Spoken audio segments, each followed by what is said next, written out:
Notre mission de service public, c'est la prise en charge des patients pédiatriques, donc des enfants, présentant une maladie neuromusculaire ou un polyhandicap, et très souvent les deux. Ces enfants sont extrêmement fragiles parce qu'ils ont une atteinte qui va être multi-organes. Ils ont une atteinte évidemment de la fonction motrice, c'est-à-dire qu'ils vont avoir du mal à marcher, ils vont avoir parfois du mal à se servir de leurs mains ou de leurs bras, parfois du mal à parler. Ils vont avoir une atteinte neurologique, alors périphérique dans la plupart des cas, et ils peuvent avoir une atteinte neurologique dite centrale, c'est-à-dire qu'ils vont avoir parfois du mal à comprendre, du mal à s'exprimer, du mal à s'intégrer, du mal à acquérir certains apprentissages. Ma recherche, elle est complètement dépendante, elle est complètement intégrée dans les soins. On appelle ça de la recherche bedside, c'est-à-dire issue du lit du patient. Le premier projet de recherche qu'on a mis en place, il a démarré suite à 2 drames qui sont survenus dans le service, très clairement dus à l'inadaptation des canules par rapport aux patients, 2 accidents très graves chez des enfants qui étaient trachéotomisés. Avec l'aide du professeur Robert Carlier de radiologie, avec l'aide d'Antoine Perrier, qui est ingénieur podologue et qui travaille à l'hôpital Raymond Poincaré, on a designé les canules de trachéotomie sur mesure pour les patients. Et on a pu les imprimer sur mesure grâce au soutien de l'Assistance publique des hôpitaux de Paris. On a pu déposer des brevets en lien avec cette invention et on a pu avoir un financement de la SAD de Paris-Saclay qui nous a accompagnés vers une industrialisation. C'est vraiment ce projet-là qui m'a donné confiance dans le développement de l'innovation au sein de l'hôpital. Donc on a développé plein d'autres innovations, du device médical en particulier.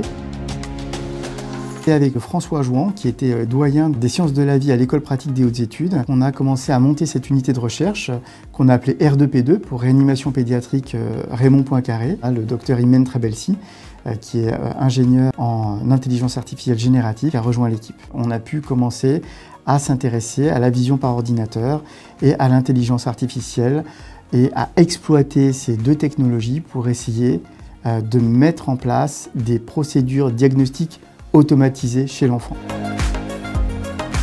On a avec l'IA la capacité de dépasser l'apprentissage humain. Il y a certaines maladies, comme les maladies rares, dont je vais m'occuper tous les jours, dont le diagnostic n'est pas facile. Il faut en avoir vu un certain nombre pour pouvoir les reconnaître immédiatement.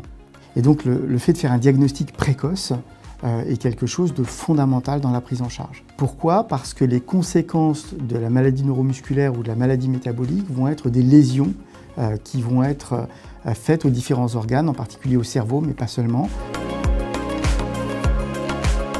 On a été capable d'apprendre à un ordinateur à identifier les anomalies de la motricité présentes chez un enfant malade et à les distinguer de la motricité d'un enfant, on va dire normal entre guillemets, ou en tout cas non malade. Et on a réalisé qu'on avait développé un outil qui allait nous permettre de réaliser des évaluations automatisées des enfants sans intervention humaine.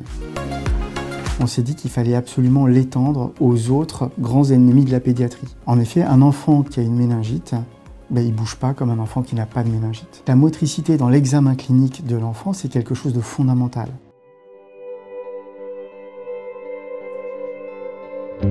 On a déposé auprès de la Fondation AXA un projet et on a eu la chance d'être lauréat de cette fondation. Et donc, on a obtenu un financement qui nous a permis de mettre en place 3 essais cliniques, dont un a déjà commencé à la maternité de l'hôpital de Poissy, où on va acquérir des films de 1 minute sur un fond uni d'enfants qui n'ont pas de maladie particulière. À partir de tous les films qu'on va recueillir, eh bien, on va déterminer quelle est la motricité normale d'un bébé dans les 4 premiers jours de vie.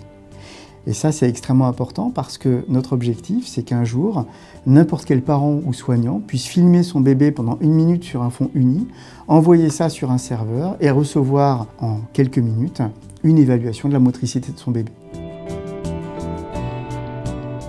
Le deuxième projet, qui n'a pas encore débuté mais qui est en cours de construction, consiste à créer une application qui permettra de faire ce qu'on appelle du crowdsourcing, c'est-à-dire qu'on va solliciter la population et, à travers une campagne de publicité, demander à tous les jeunes parents qui ont un enfant entre le 4e jour de vie et 6 mois de vie, de nous filmer leur enfant sur le dos pendant 1 minute sur un fond uni, d'envoyer ça vers notre base pour que, à nouveau, on apprenne à notre ordinateur à reconnaître la motricité d'un enfant normal ou anormal. À partir de ces bases de données, on sera capable de voir si un enfant s'éloigne de cette motricité d'un certain facteur. Et à partir de ce facteur, eh bien, on conseillera ou pas une consultation pour cet enfant. On a aussi ce qu'on appelle de l'accumulation de données labellisées pathologiques. On appelle ça du data mining pathologique. C'est-à-dire qu'en tant que centre hospitalier, on fait des vidéos de patients qui ont des pathologies spécifiques pour apprendre à la machine à reconnaître ces patterns spécifiques. De mon expérience, une grande partie des enfants qui viennent en réanimation ne devraient pas venir en réanimation. Parce que si la maladie, quelle qu'elle soit, avait été identifiée de manière plus précoce, elle aurait pu être traitée de manière précoce. Et dans beaucoup de cas, si elle avait été traitée de manière plus précoce, eh bien, elle n'aurait pas connu une évolution qui l'aurait amené à une défaillance d'organes et qui l'aurait amené en réanimation.